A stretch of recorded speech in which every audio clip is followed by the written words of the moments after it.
Here's what's new this month with Passport.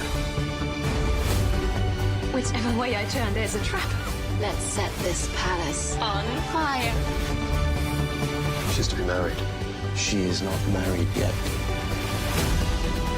There's never a burden to love or give. The mother is at the heart of everything you do. These and all your favorite shows are available with Passport. Support your PBS station and stream more with Passport on the PBS app. You're watching New England Public Media on WGBY Springfield. Saywood, I heard you had returned to Sanditon. If I lose my inheritance, I lose my independence. You will find the love you deserve. A young woman has a right to choose her own destiny. The new season of Sanditon premieres March 19th on NEPM. Coming up, we're connecting you with the creativity and culture in your community, including a look at local Irish culture and music just in time for St. Patrick's Day. Some nights we have 15, 18 musicians, and it's quite literally one of the best traditional Irish sessions on the East Coast of the United States. Learn how Western Mass women fought on the home front during both world wars. So if you worked with Army Ordnance, then you were a woman ordnance worker. These roles are not just for men. And it sounds like something out of a Dr. Seuss book, but did you know there's a zoo right here in Springfield? My favorite is when you see kids come out of their shell who did not like certain animals, and they get to learn kind of how cool all animals can be here. Join us for those stories and more as we explore the creativity, culture, and community that make us Western New England. Up next on Connecting Point. Support for Connecting Point is provided by our contributing viewers.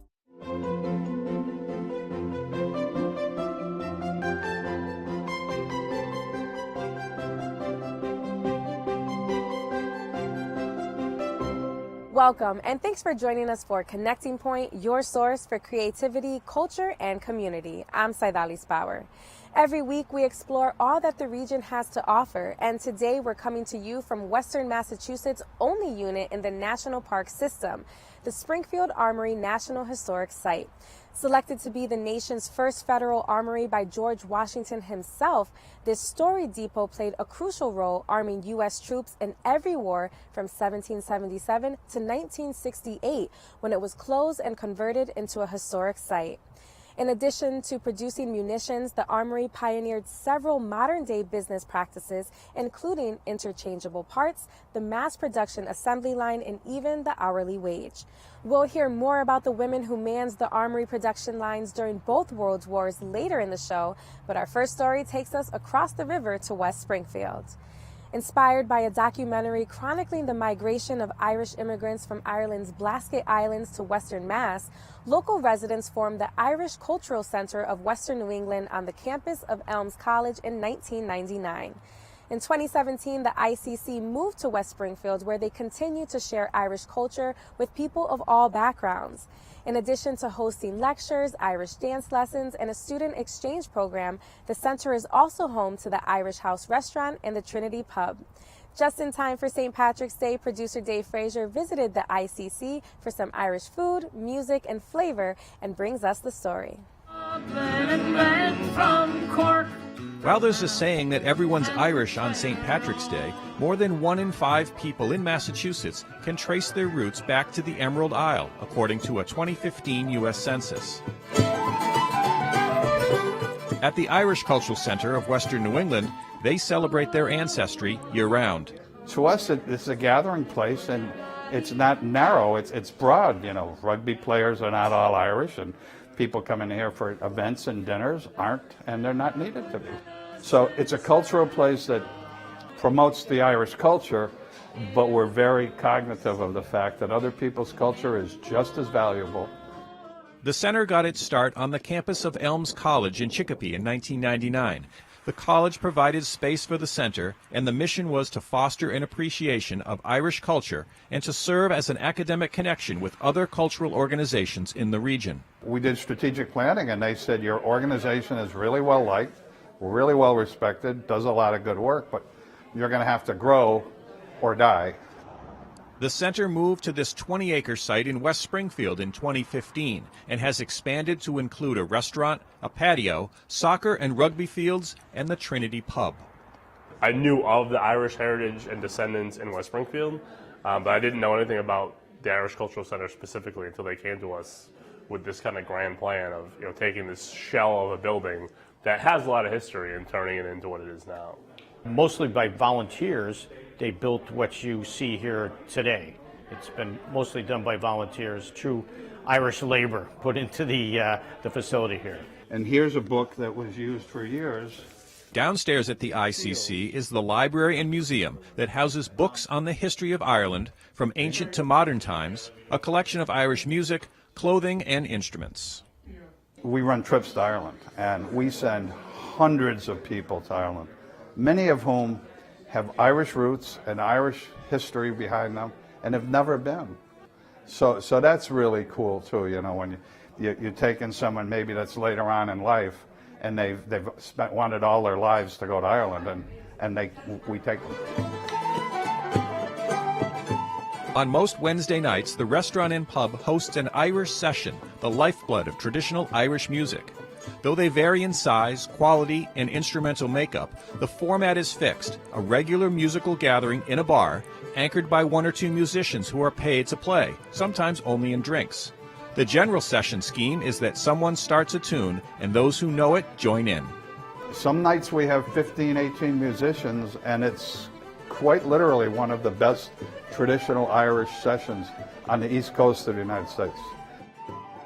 I like to say this is like a microcosm of Ireland. It's, as the country of Ireland is very welcoming. It's very welcoming here.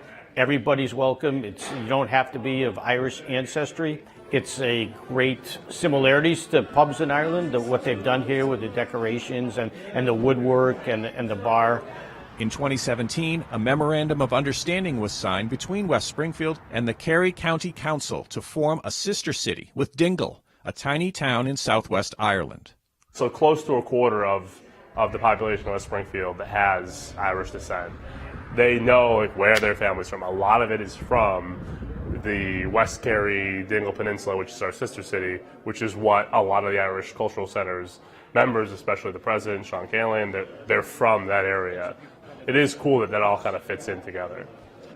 So there's a big tradition here, and the Irish politicians and the Irish musicians know it. We've had Mary McAleish and Mary Robinson, two presidents of Ireland, visit. We've had Jerry Adams visit. We've had the ambassadors from Ireland come multiple times. We've had political leaders from Ireland come on a regular basis. So, yeah, they know we're here.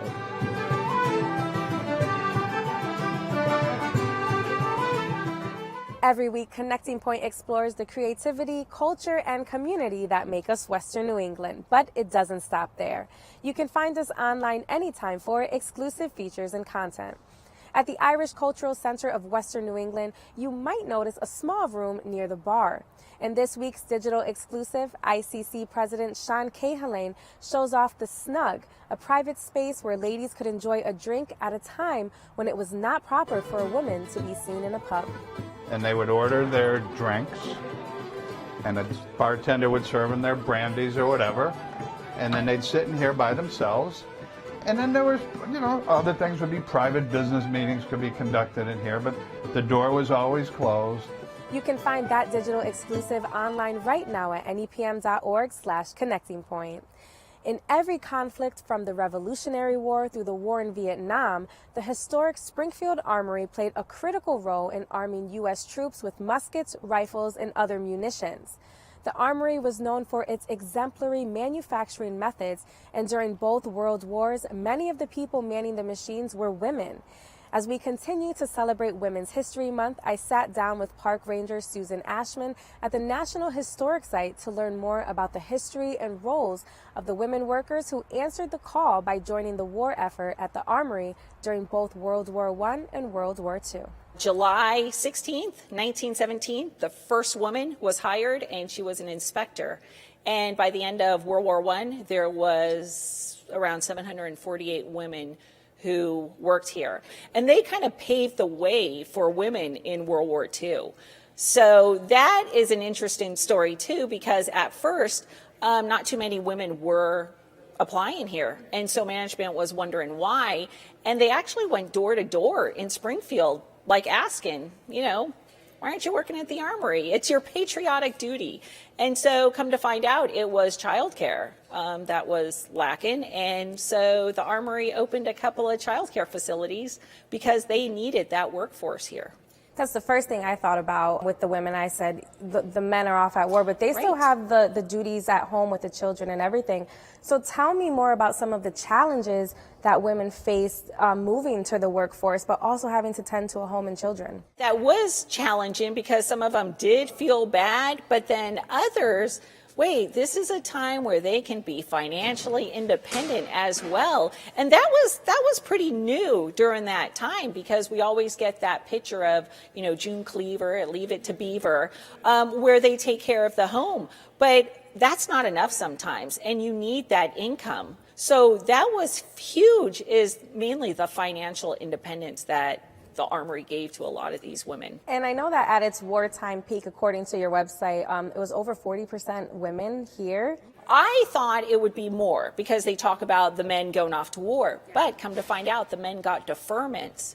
So that skill was needed here. So then the women joined the forces here too, and it really changed the dynamics. Tell me more about that, because you had women and men working side by side for the first time, Yeah. equal jobs. Right. Was there any kind of resentment that came out of that, or was there appreciation? What was the tone? I think there probably was some resentment along the way. I don't even think they had women's bathrooms here initially. So a lot of changes, things we don't think of today. Again, those women during World War I paved the way for the women in World War II. And sure, there are some stories about, women taking the jobs of men. But then again, these positions needed to be filled. And it's interesting because the men, say if you're a machine operator, that man would step up and then train these women in these places. And there's this one woman, Mary Smith, she worked at the forge. I don't know why she wanted to work on the forge, because you took a test before you got hired here to see where you would do best. So just because maybe you wanted to be in administration does not mean that's where you would be. So you were tested, your dexterity too, your fingers, your physical tests were done, and Mary Smith ended up on the forge. And so tell me more about some of those specific roles, because there were some dangerous jobs that these women were holding. What were they doing on the line? Absolutely. So you could be like, there was clerks, there administration, but there was also these women machine operators. They were at the forge. They were at the lathe. They were turning rifle stocks. They were putting trigger assemblies together. All those little pieces needed for the firearm, every little piece. They were working on that. They were inspectors. So it's not just these are men's jobs, these are women's jobs. No, the women were doing the jobs that the men were doing too. And the way that you're dressed today for us has significance. And these women workers became known as WOWs, Women Ordinance Workers. Right. Tell me more about that movement and what came of that. So that was basically just women who worked for Army Ordnance, not just at the Armory, but at different manufacturing plants. So if you worked with Army Ordnance, then you were a woman ordnance worker. And I think the best part of that is the bandanas that they wore. So we all know Rosie the Riveter. Everybody is so familiar with Rosie the Riveter, but not so the WOWs. And so Rosie has dots on her bandanas, but if you can see on mine, I have bombs. So no offense, Rosie, but I think the WOWs got something on you there. So. Absolutely. And that just went on. So if you were working here, you were a WOW. And it boosts up morale, too, to kind of have this uniform for women. Absolutely, because it is a sad story where a lot of these women at first were getting their hair caught in the machines and stuff. They were wearing loose clothes. And the Army, said, hey, you have to wear tighter clothes and you have to have either hats or have your hair tied up and stuff. So the Army came out with these bandanas and they were so popular, and morale, too. It was a great morale booster because they figured the higher morale here, the better production is going to be. I think it's safe to say that these women changed the workforce forever. Absolutely. Tell me about the long-term impact that this era had on us. Truly, we can do it, right? So I think that really opened the doors. It gave the women the confidence that you can work a lathe. You can be an inspector. These roles are not just for men. You are capable. And again, I think it was the confidence that they could do that. And now look at what women are doing today. No doors were closed. And the Springfield Armory is such a gem right here in our backyard with so much history. And you all are always doing special programming. Tell me what's coming up next. So on March 11th, speaking of wows, we're going to have a program called She's a Wow. And we're going to delve into the history of wows, the women who worked here, but also in different manufacturing areas, and the propaganda, the posters that we see about Rosie and such like that. Why did that come about, and how that helped to pave the way for women today. If you enjoyed that story, be sure to visit nepm.org/connectingpoint, where you'll find more stories celebrating the influence and impact of women on creativity, culture, and community in Western New England all month long. With 735 acres, Forest Park in Springfield is one of the largest municipal parks in the country. And in addition to hosting sport fields, winding trails, and bright nights, Forest Park is also home to its very own zoo. Since 1894, the zoo at Forest Park has housed a variety of exotic and native animals, including bobcats, snowy owls, and even Max the camel. Connecting Point's Brian Sullivan spent the day with the zoo's educators as they hosted a zoo camp for youngsters, and brings us this next story. On a cold, blustery winter's day, it's easy to pass by the zoo at Forest Park without giving it a second look, or a first look for that matter. Aside from the howls coming from a couple of timber wolves inside, the zoo keeps a relatively low profile during the off-season winter months. In fact, it took me 5 or 6 bike rides through the park before I realized that the zoo was even here. Anyone who's been to Forest Park countless times and not realized that there's a zoo here should know that they're not alone. But while it may not have been in this exact location the whole time, there has always been a zoo here since 1894. We sit on a very small sect of property, but we use it very well. We have over 225 native, exotic, and former pets that live here at the zoo. And they come from mainly, at this point, wildlife rehabilitators across the country. So we work with wildlife rehabbers that find an animal in the wild that's injured, either temporarily or permanently, and something happens to them that makes it so that they can't go back to the wild and live as a wild species. So then they need a permanent home, and they come here to the zoo. Whatever peace and quiet existed in those early morning hours quickly evaporated with the arrival of the zoo campers.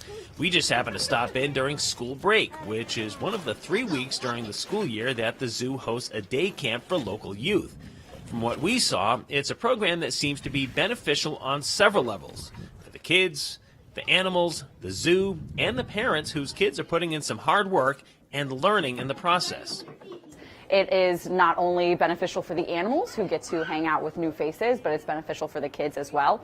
They get to have new experiences that they may not be able to outside of zoo camp. I did not grow up on a farm with goats and donkeys and pigs and sheep and llamas and alpacas. While some kids may get those opportunities, not all kids do. So they get to interact with birds, they get to interact with farm animals, they get to interact with reptiles. My favorite is when you see kids come out of their shell who did not like certain animals, and they get to learn kind of how cool all animals can be here.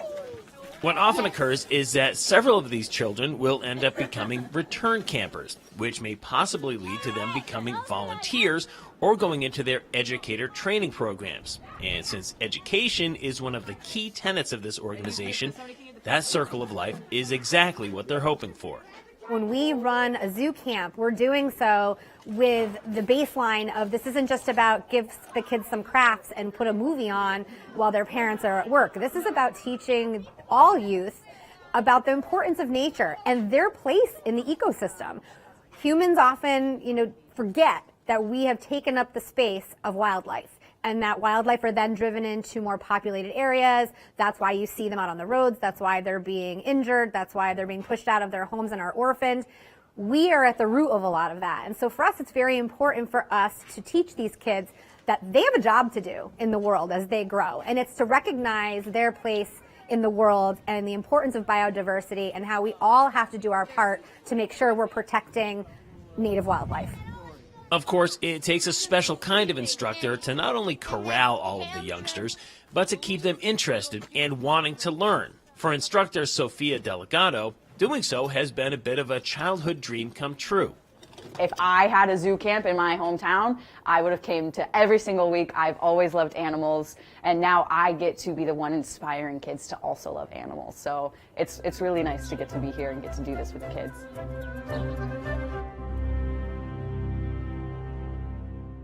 When photographer and photo preservationist Terri Capucci was gifted a trove of antique photo negatives that would have been thrown away, she combed through 4,000 glass plates and developed the photographs that she found interesting.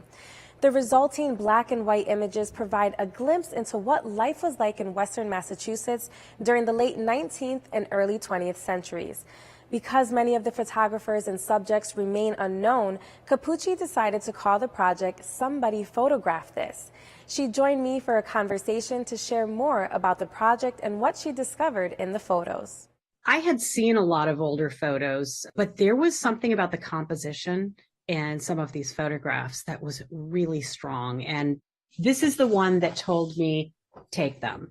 I'm not sure exactly what it was about this photo that spoke to me, but there was something about the history, the composition, the person holding something that I believe might have been an umbrella. It was just beautiful. And the whole composition stood out so strongly that I thought, I've got to move forward with this. And, and then I started getting photographs like this. Mm-hmm. And I thought, this is like a treasure trove of history. Unfortunately, I don't have the name of the photographer. They came from multiple photographers. And I know that because I can see a difference in the quality of composition as well as some of the technique. Like some of them are really overexposed or underexposed. And then some of these other ones were just precise. And so somebody was paying attention. And I still don't know who they were from, but I've got them out there on the internet. People are following my Somebody Photograph This page on Facebook, and people comment on them. And sometimes I can get some information on there, and do some digging. And that's what I was going to say. When I'm looking at these photos, it's really hard for me to imagine that this is what life was like here in this region. It's when you see them, you're kind of transported into a different location. Yes. So what can we begin to learn and understand about what life was like in Western Massachusetts over 100 years ago when we view these photos? When I look at the photographs myself, I see a lot of clean land, a lot of natural trees and untouched communities. And to me, it brings back what we were, and what we are now is very different. There's a lot of waste now. And it's really hard because I don't see a lot of waste in these photographs. Another thing that stood out to me in these photos was their dress. And so as I'm going through them, I'm even seeing like the children, there's little girls with their bicycles, but they're dressed in like a beautiful dress that I would never imagine going out riding. And there was another one of a woman holding a little baby sheep, I think it was a lamb. Yep. And I was just struck by the clothes and how put together they were, and the different times, the styles and the evolution that we can see in these photos. Yeah, I was thinking the same thing when I looked at them. Some of them, some of these women had hats on that I didn't know were hats. And that woman that was holding the sheep, I really had to look at that and ask people online. I'm like, what could this be? That was one of the first photos. What is on her head? And it was discovered that it was a style of a hat.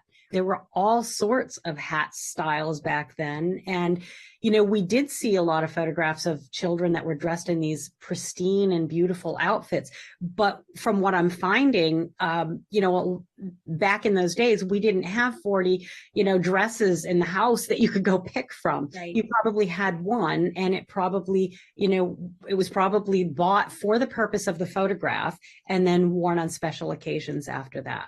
So you've done work as a freelancer, a photojournalist with the Boston Globe and the Boston Globe magazine, and you've also continued to become a teacher, and you're a photo documentarian.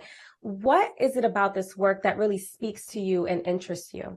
As a photojournalist, looking at some of these photographs, they tell a story. And that's what photojournalism is. It's really important to be able to tell a story in a photograph. So this photograph here was taken in Northfield. And I look at this photograph and I see so much. I see a child's toy.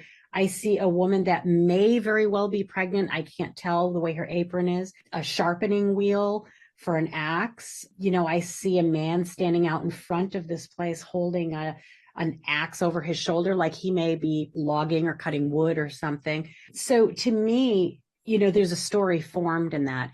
And so what I saw when I looked at this collection were stories being told in an image. And it was very striking. I wish I had the information of who they are, just to know whether I'm right or not about, you know, what I'm formulating as a story in the photograph. And this has really become a passion project for you. In an article with the Boston Globe that was talking about this project, you mentioned what it's done for your soul, especially through the pandemic. Can you share more about how this work, this project has impacted you? Well, it's made me think about my own mortality. A lot more. Part of that also has to do with getting older, but also during that pandemic, we were seeing so many people that we knew die. And I did know people that died from the pandemic, as I think most people did. And then looking at some of these photographs and seeing, you know, the post-mortem images, it just made me start appreciating being alive a bit more and appreciating what I have. I've become much more aware of waste, much more aware of simplicity of life that was very, uncomplicated. And I think today we have a very complicated world. And it just made me step back a bit for my own self and my family. And that does it for this edition of Connecting Point. Remember, you can always find all of the stories that you saw in this episode, as well as exclusive features, digital-only content, and so much more online anytime at nepm.org/connectingpoint. And please be sure to join us again every week right here for more stories of the creativity, culture, and community that make us Western New England. Our thanks to the Springfield Armory and the National Park Service for hosting us today. I'm Saidalis Bauer. Thanks for watching and take care. Support for Connecting Point is provided by our contributing viewers. Easter is a celebration with historical roots throughout Europe.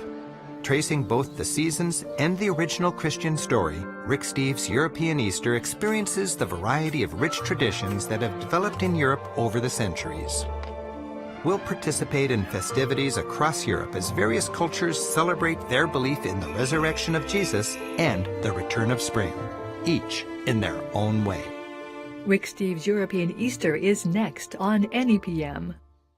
This is a much softer grape. This is happening, let's be honest, at a time of year where we all kind of want to still be indoors. And what a place to be indoors. We're in the beautiful MGM Grand Casino and Hotel in Springfield, and all these people are here. All these amazing food producers and breweries and wineries and restaurants are here. I mean, it's just such a celebration. Join Weekends with Yankees Amy Traverso and special guests for the Wine and Food Lovers Weekend, March 10th and 11th at MGM Springfield. Tickets at nepm.org/wine.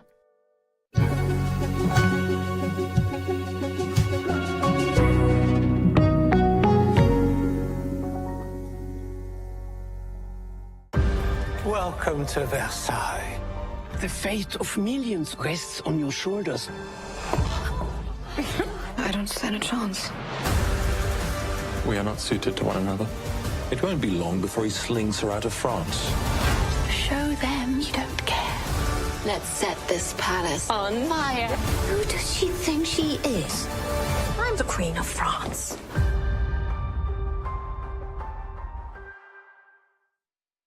The Fabulous 413 is a giant pile of things that we'll be bringing to you on a daily basis. All the cool stuff that you can find in the 4 counties of Western Mass.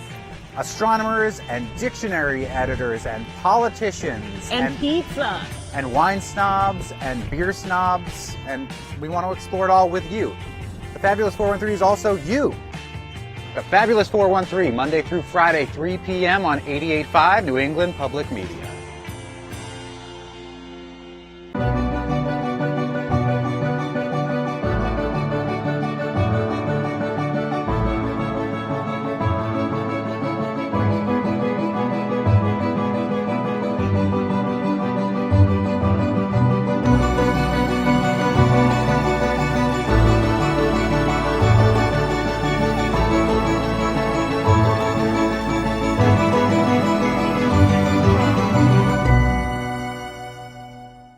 You're watching New England Public Media, WGBY Springfield. Saywood, I heard you had returned to Sanditon. If he is a man to make you truly happy, you should go to him. If I lose my inheritance, I lose my independence. You will find the love you deserve. A young woman has a right to choose her own destiny. The new season of Sanditon premieres March 19th on